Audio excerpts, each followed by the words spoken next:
जी हाँ दोस्तों, आज हम बात करने वाले हैं क्लास 12th की फिजिक्स के एक ऐसे टॉपिक की जो आपके यहाँ बहुत अधिक बोर्ड एग्जाम में कई बार पूछा गया है। और इस टॉपिक का नाम है आइंस्टीन का प्रवाद वैद्युत समीकरण। आइंस्टीन का प्रकाश वैद्युत समीकरण। इस प्रकाश वैद्युत समीकरण को हम पढ़ने वाले हैं।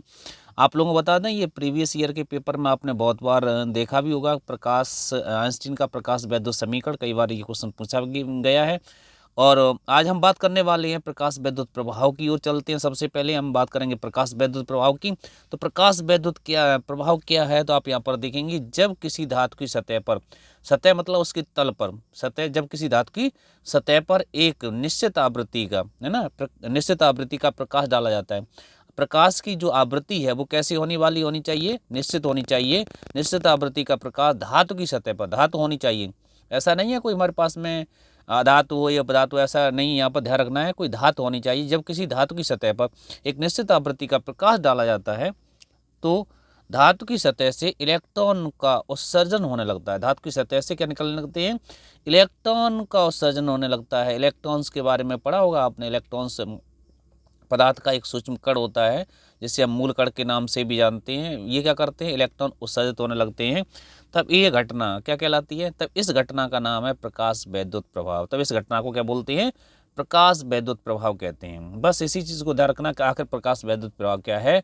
तो आपको फिर से हम बता दे रहे हैं, जब किसी धातु की सतह पर से निश्चित आवृत्ति का प्रकाश डाला जाता है, क्या डाला जाता है, एक निश्चित आवृत्ति का प्रकाश डाला जाता है, तो उसकी सतह से इलेक्ट्रॉन धीरे धीरे निकलने लगते हैं। निकलने का मतलब होता है ये उत्सर्जन होने लगते हैं। तो ये घटना प्रकाश वैद्युत प्रभाव कहलाती है।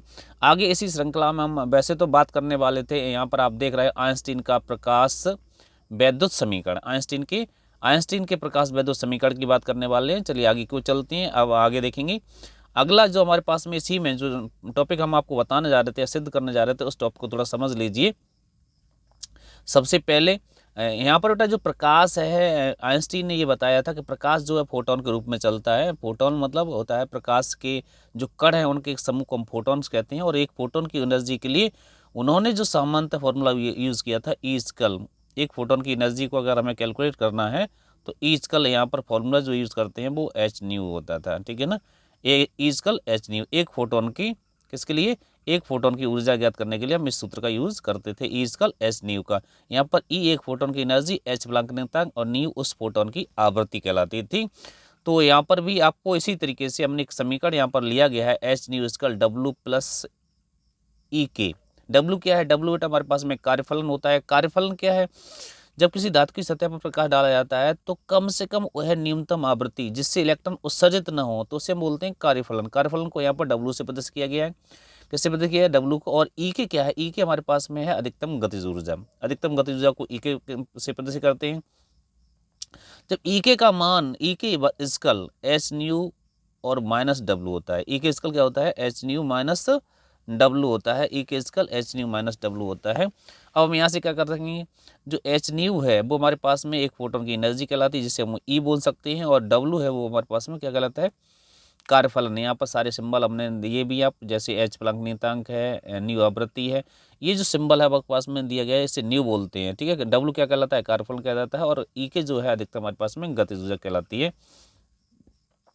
आगे देखेंगे यहाँ एच न्यू इलेक्ट्रॉनों द्वारा अवशोषित फोटोन की ऊर्जा है, जो अभी आपको हमने बताई। और डब्ल्यू क्या है, कार्यफलन है। इस तरीके से इस समीकरण को हम कुछ इस तरीके से लेते हैं, ई के का मान निकालेंगे तो ई के बराबर H nu minus H new not हो जाएगा। अब इसमें देख रहे हैं आप, एच यहाँ भी कॉमन ले सकते हैं, एच दोनों पदों में मिल रही है हमें। जब हम एच को कॉमन ले लेंगे तो हमारे पास में यहाँ से हो जाएगा ई के बराबर H nu minus nu not. New minus क्या कर देंगे, न्यू नॉट हो जाएगा।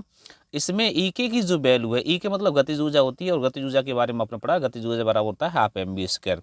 एम यहाँ पर द्रव्यमान है, वी वेग कहलाता है। तो इसको हम ई के की जगह क्या लगा सकते हैं, हाफ एम बी स्क्वायर लगा देंगे। अगर हम ई के की जगह हाफ एम बी स्क्वायर लगा दें तो हमारे पास फॉर्मूला हो जाता है half M B square is equal H bracket में न्यू माइनस न्यू नॉट, जो कि हमारे पास में आइंस्टीन का समीकरण कहलाता है।